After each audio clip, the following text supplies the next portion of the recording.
Hello and welcome to Money Control Stock Market Watch, and let's take it straight across to Jigar Mistry, who's joining us on CNN News 18. Jigar, always a pleasure to welcome you. What do you make of the kind of volatility that the markets are facing, and how should retail investors poise themselves at this point? Good morning, Nisha. Pleasure as always to join you. See, from the top of the market on 18th October, the market has corrected a little over 1200 points. And when we last spoke, we were sort of advising as to be a little more cautious as you go around, because there was a lot of fraud that we see was building on. Going forward, I think with the news that is appearing this morning that, the new COVID variant is found and across Asia things are down. I think this, when you couple with the fact that FIIs have sold almost $4.5 billion worth of stock over the last 2 months, makes for a decent opportunity for retail investors to step in again. And therefore, there is time now to start looking at pockets of investment and take a approach where you build out the portfolio again over next month, 2 months, or 3 months. That's right, but Jigar, the retail investors have a very small hard-earned money and they want to invest it judiciously. So they look for quality companies. Banks have fallen quite a bit. What do you think about the key banks and their investments at this point? And what should be the strategy, bulk or staggered investments? Yes, so if you look at the banking sector performance, over the last 2 months, the bank Nifty has corrected about 10%. And this was despite the historic high sort of net income that the banking constituents have reported. Now, if you look at the FII portfolio, of the 10 stocks that they are overweight, 6 of them are financials. So whenever they sell out of financial, it is but obvious that banks will get sold on together with that. If you look at the commentary, if you look at the numbers of banking companies, they have been stellar. So my advice would be to buy good quality banks. ICICI, SBI, HDFC among the larger caps are the ones that we like. Within the smaller ones, we like Federal Bank, we like Karur Vysya. So those are the banks to keep an eye out on. All right. Just to mention, you mentioned HDFC Bank amongst the banking portfolio, amongst ICICI and some of the others. Now, looking at the overall picture now, Jigar, things have changed dramatically. Any other pockets of investment which are looking very good at these valuations and will give growth to patient investors over 1 to 2 years? Yes, Nisha. So I think there are some pockets now. Chemical companies have corrected a lot from their tops as well. If you remember, that was one of the sectors that we were not very keen on to start with. But increasingly, there are some pockets where things could be interesting.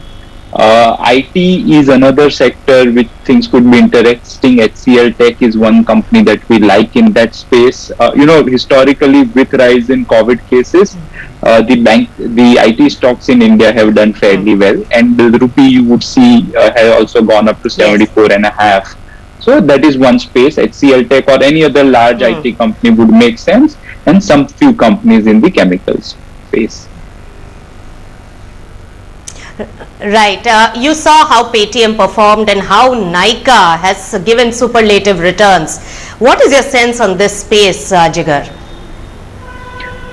We have sort of not completely understood, I would like to say that, because for a lot of these loss-making companies, and although Nykaa is not one, but it will be if it wants to grow to a dominant position.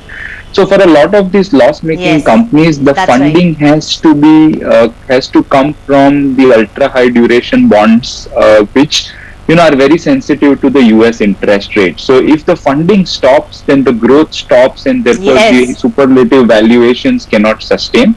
So we have sort of avoided all of this high value loss-making businesses. Within those, Policybazaar as a business is much more appealing to us compared to a Nykaa or a Paytm or even a Cartrade. But we are still not the price is still not right for us. All right, price is still not right, and Jigar, obviously you mentioned the interest rate scenario overseas, and also the foreign investors who have heavily invested in these can exit once the lock-in periods end. So that is something that the retail investors must watch out for before entering these stocks. But another set of IPOs also coming up before the end of the year, Jigar. Star Health is from a solid background and a business. RateGain is going to be a first SaaS company in India to be listed. Any views on any of the upcoming IPOs for the retail participants? I think, Nisha, it would be case-to-case basis. Sadly, I haven't looked at those in a lot more detail to give out an opinion. But when we talk next, maybe we can discuss those. Yes. As of now, Star Health might make some sense. Sure. But again, there are companies in that space that we like better. So, we'll talk more when we speak next on this one. All right, so definitely there is a peer comparison as well, and that's what makes the investment decision. Any other pocket, your view on now telecom, now looking at tariff hike, or any other segment where you think that there could be choice stocks to invest in?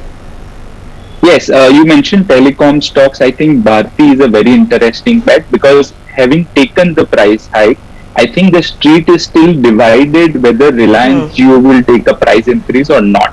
And therefore, even when the price increase has happened, the stock has not reacted that positively to the news. I think if and when Reliance Jio takes a price increase, and our internal assessment is that it will take the price increase, Bharti could benefit a lot out of it. So, Bharti and telecom in general. All right, so Bharti. But very quickly, one word answer, Jigar. Vodafone Idea, avoid or is looking okay? Yes, not for everybody's cup of appetite, I guess. Bharti is a better play. All right. You mentioned that very clearly. Thank you so much, Jigar, for joining us. With that, it's a wrap on Money Control Stock Market Watch.